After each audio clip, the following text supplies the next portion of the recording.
PFAS. For scientists, these letters stand for per or polyfluorinated alkyl substances. You may know them as Teflon or Scotchgard.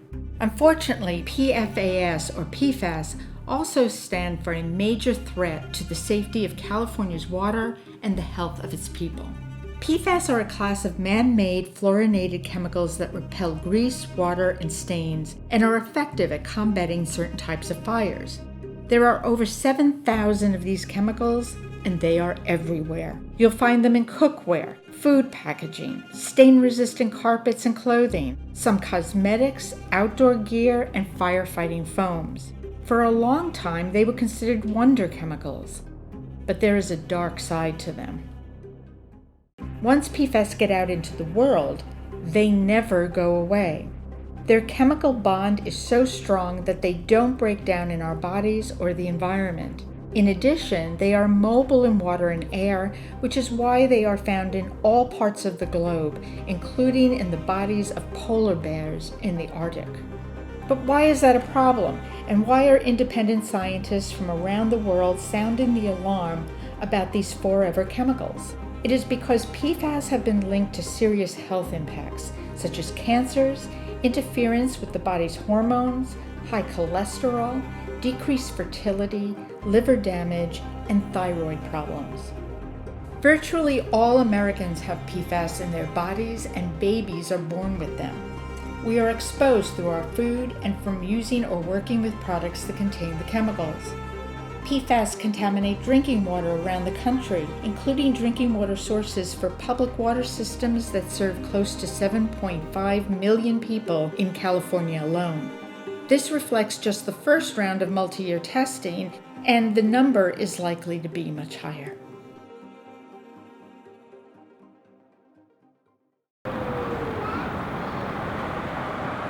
I'm Captain Julie Mao, San Francisco Fire Department, Station 12, Truck 12. I've been in the San Francisco Fire Department since 2002. Hi, my name is Acting Battalion Chief Natasha Parks. I'm the Health, Safety, and Wellness Chief, and I've been in the department since for 22 years. Traditionally, we have the understanding that when we go to a fire, the dangers were fire, heat, and smoke. We're understanding now through science and research that the chemicals in people's homes and businesses are what's affecting us as firefighters and our health. Around 2010, we realized that a lot of our sisters in the fire department were getting breast cancer. And it didn't seem to make sense that the rates kept going higher and higher, and it was something that we wanted to get a grip on, like what is going on here, what are we exposed to, and what's happening. We're understanding through science and research that what we're up against includes PFAS and other chemicals. I'd probably say the Women's Biomonitoring Firefighters Collaborative is where I initially heard about PFAS. What they did was they took female firefighters and female office workers, and they tested their blood and urine to see if there was different chemicals in the blood and urine. They gave us our results, and it seems like we're having more PFAS and other chemicals in our blood and urine than the general population. We're really concerned about what we're breathing, and the more people have in their houses, the more we're exposed. The PFAS chemicals are also in our protective gear, in our turnouts, and in the foams that we use.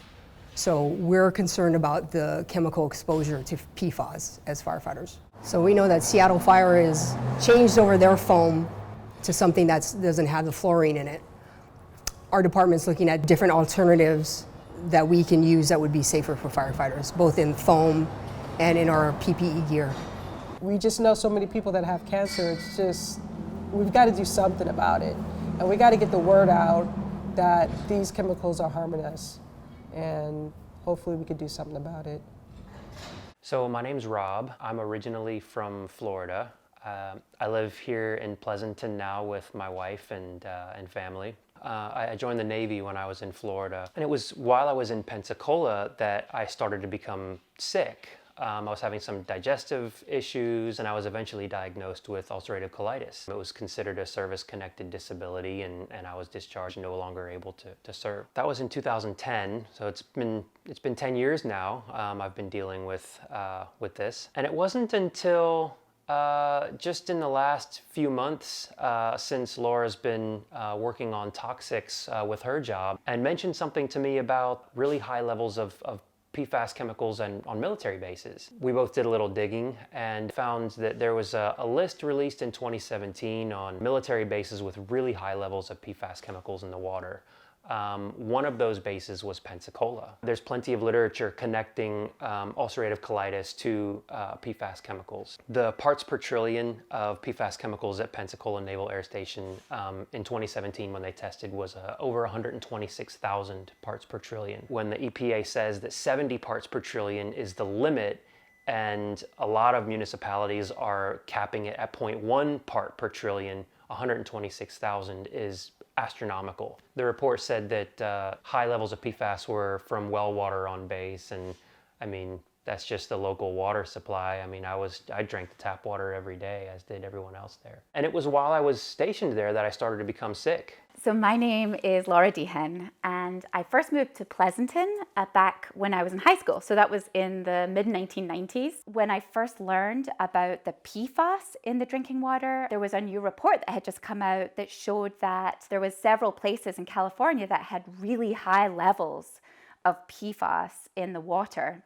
I was really alarmed when I learned that Pleasanton, this town that I thought of as this very safe community, you know, to live, was one of the places that had the highest levels of PFAS in the whole state of California. There were 260 parts per trillion of PFAS found in the drinking water in some of the wells right down the street in our drinking water that we're using to sometimes make formula for my baby, cook all of our meals, and drink obviously. We need to stop using these chemicals that last forever and that cause so much harm. The first thing I support is getting the PFAS out of all of our products here in California.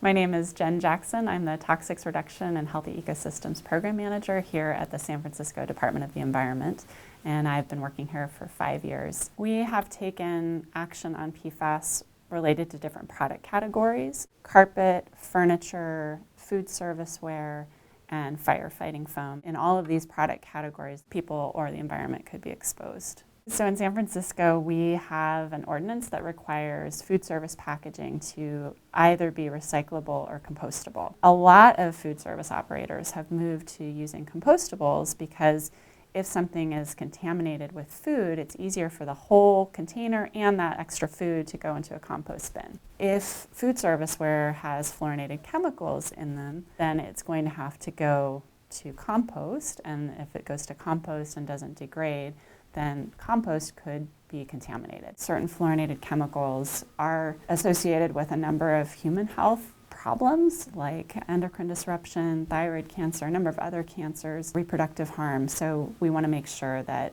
we don't allow fluorinated chemicals to get into compost at all. All of the molded fiber products that we tested had fluorinated chemicals in them. These are products that we also tested that did not have any fluorinated chemicals, and these are all primarily made from paper.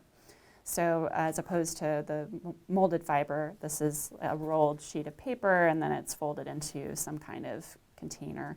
Because we saw that there were products already on the market and that there was innovation happening in that market, we passed an ordinance that banned the use of fluorinated chemicals in food serviceware, and that just went into effect in January of 2020. Because we have the Biodegradable Products Institute certification, anyone can take this as a model and say, we want to only use compostables food serviceware that's BPI certified. And again, that will eliminate essentially the fluorinated chemicals from the products that they would be buying. I'm Christina Garcia, Assembly Member for the 58th District. I introduced AB 756 last year. Initially I wanted testing of all wells, and through the process we had to compromise on at least making sure consumers knew about it. And so I was really frustrated that even when we did know that there was a problem, it was just going to the individuals who were in charge of profits and bottom lines, who were not necessarily going to worry about the public's health. And so it was a good step forward to put a spotlight on the issue, and hopefully more work will come. First and foremost, we've done a lot of testing, but we need to start cleaning this up. When we have alternatives, there's no sense that we're still using these products. I think California needs to be leading the way in discussing those alternatives, discussing smarter practices, making sure there's consumer awareness across the state and not just in districts like mine, because now as more testing has been done, we know that it's a whole statewide problem that we have. I think the state of California has an obligation to really lead on this issue. Given the political climate right now, we can't wait for federal action on anything important when it comes to our health. I guess I hope that by having these issues brought to light, it can help save people going forward from the same fate that, that I have now. Education is power, right? Knowledge is power. So I think understanding how chemicals affect us, I think is one, and two is in our personal lives, then how do we reduce our chemical load? Innovation is basically the result of market demand. And so cities like San Francisco and Seattle and Portland and all of the progressive institutions like Harvard and Kaiser, we're all demanding products that don't have fluorinated chemicals, and so business will meet that demand, and it's exciting. We want them to.